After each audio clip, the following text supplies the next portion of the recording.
There are underwater ruins on this planet that have been found, documented, and then essentially abandoned. Not because they're not important, because someone decided it was too hard, too expensive, or too political, or too inconvenient to go back. Let's get into it. Off the southern coast of Turkey, near the village of Kalıköy, there is a sunken ancient Lycian city. You can see building foundations, stairs, and walls beneath the water from the shore. The city was destroyed by a series of earthquakes and sank partially beneath the Mediterranean. The Turkish government declared the entire Kekova region a protected area, and by protected, they mean no one is allowed to dive there. No excavation, no archaeological survey, no independent research. The site has been essentially off limits for decades. You can look at it from a glass-bottom boat, and that's it. The ruins are there, they're shallow, they're accessible, and the Turkish government has decided that no scientist is going to touch them. In 2025, Greek authorities formally demarcated 24 individual underwater archaeological sites around the Fourni Islands in the Aegean Sea. Fourni is one of the richest underwater archaeological zones in the Mediterranean. Shipwrecks, cargo remains, structures, and artifacts spanning thousands of years of maritime history. The sites were designated as a protected underwater archaeological zone, so access is restricted. Diving is permitted only with specific authorization. The 24 sites were identified and mapped, and then the restrictions went up. Most of these sites have never been excavated. They've been surveyed, cataloged, and then locked down. In the early 2000s, researchers surveying Lake Bangweulu in northern Zambia reported identified submerged stone formations near Samphaya Beach. The structures appeared organized and possibly man-made, and local oral traditions already spoke of settlements swallowed by the lake.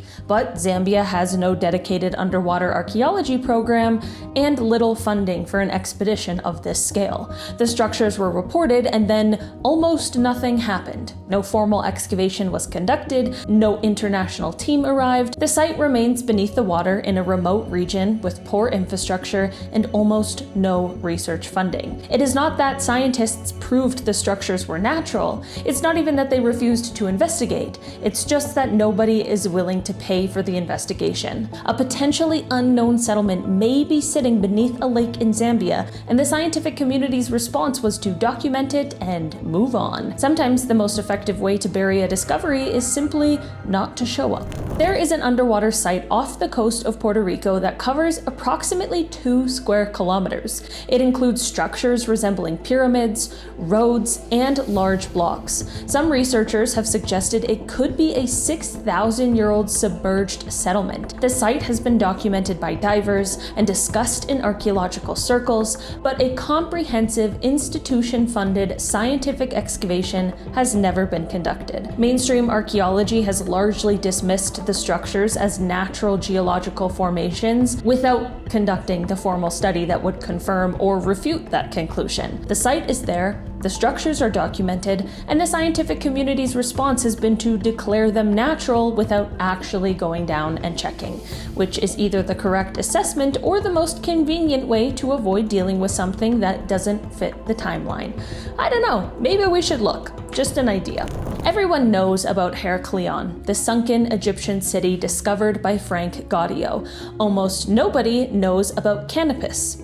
Canopus was Heraklion's sister city, located on the same stretch of Egyptian coast at the mouth of the Canopic branch of the Nile. It was a major religious center, home to the temple of Serapis, a healing god whose oracle drew pilgrims from across the Mediterranean. Canopus was famous throughout the ancient world. It was where the word canopic, as in the canopic jars, comes from. Like Heraklion, Canopus sank into the Mediterranean following earthquakes and subsidence. Gaudio's team identified the submerged ruins of Canopus in the early 2000s, and then almost nothing.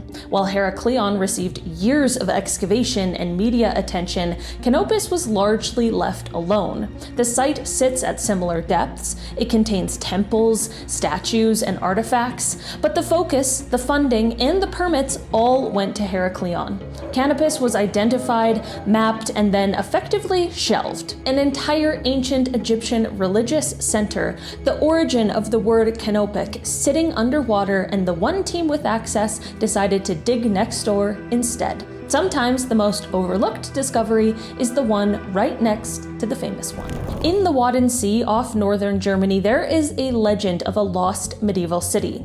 Rungholt was once a wealthy trading town on the island of Strand with churches, markets, houses, and a busy port. Then, on January 16, 1362, a catastrophic storm surge struck the North Sea coast. The island was destroyed, thousands died, and Rungholt disappeared beneath the water. For centuries, many believed the city was only a myth. Then, farmers began finding bricks, pottery, tools, and foundations in the mudflats at low tide. In 2023, geophysical surveys revealed even more beneath the surface: walls, drainage systems, and the outlines of medieval buildings. Rungholt was real, but the Wadden Sea is one of the most difficult archaeological environments in the world. The tides shift constantly, the mud is deep, visibility is poor, and access is heavily restricted.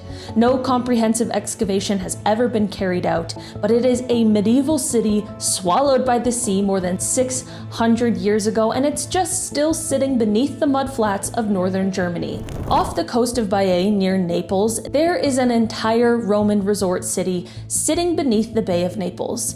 Baiae was the Las Vegas of ancient Rome, the place where emperors, senators, and the ultra-wealthy went to party. Julius Caesar had a villa there. Nero had one. Hadrian died there. It was most famous for its hot springs, its luxury, and its decadence. By the 8th century, volcanic activity in the nearby caldera caused the ground to sink. The entire lower town slid beneath the Mediterranean. Today, Baiae's underwater ruins cover approximately 175 hectares. Streets, villas, mosaics, statues, and thermal baths sitting in 4 to 15 meters of water. Here is the problem. Baiae is a protected marine area. Diving is restricted. You can only dive with authorized guides, and most of the site has never been excavated. The Italian government controls all permits. Independent archaeological research is bottlenecked. Statues are still sitting on the ocean floor. Mosaics are still visible beneath the water. A Roman luxury city, and the comprehensive excavation that would tell us what's actually down there has never been conducted. In December 2000, researchers conducting routine pollution surveys off India's western coast detected something unexpected: geometric formations 30 to 40 meters beneath the Gulf of Khambhat. The sonar images appeared to show walls, foundations, and planned layouts. Researchers recovered pottery fragments, beads, and worked stone, some reportedly dating back to around 9,500 years. If accurate, this site would be one of the oldest known settlements ever discovered, predating the Indus Valley civilization by thousands of years and rewriting the history of South Asia. Then the backlash began. Archaeologists challenged the dating, questioned the artifacts, and argued that the supposed structures could be natural formations. Researchers defended their findings, but instead of launching a major international excavation, the investigation effectively stopped. No comprehensive follow-up study was funded, no independent team was allowed to properly excavate the site. The ruins, or whatever they are, remain buried beneath strong currents and murky water. Off the coast of Atlit, about 10 kilometers south of Haifa, there is a submerged Neolithic settlement sitting 8 to 12 meters beneath the Mediterranean.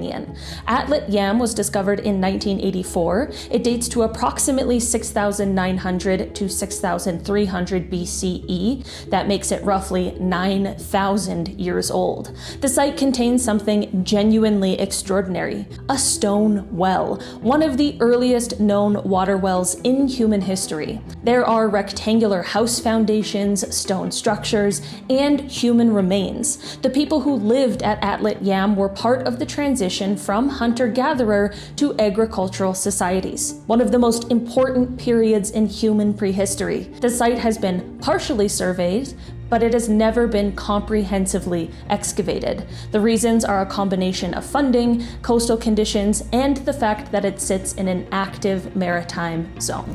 Alright guys, that has been our list for today. Thanks so much for checking it out. I've been your host today, Levi Kozlovsky, and I will see you again soon. Bye!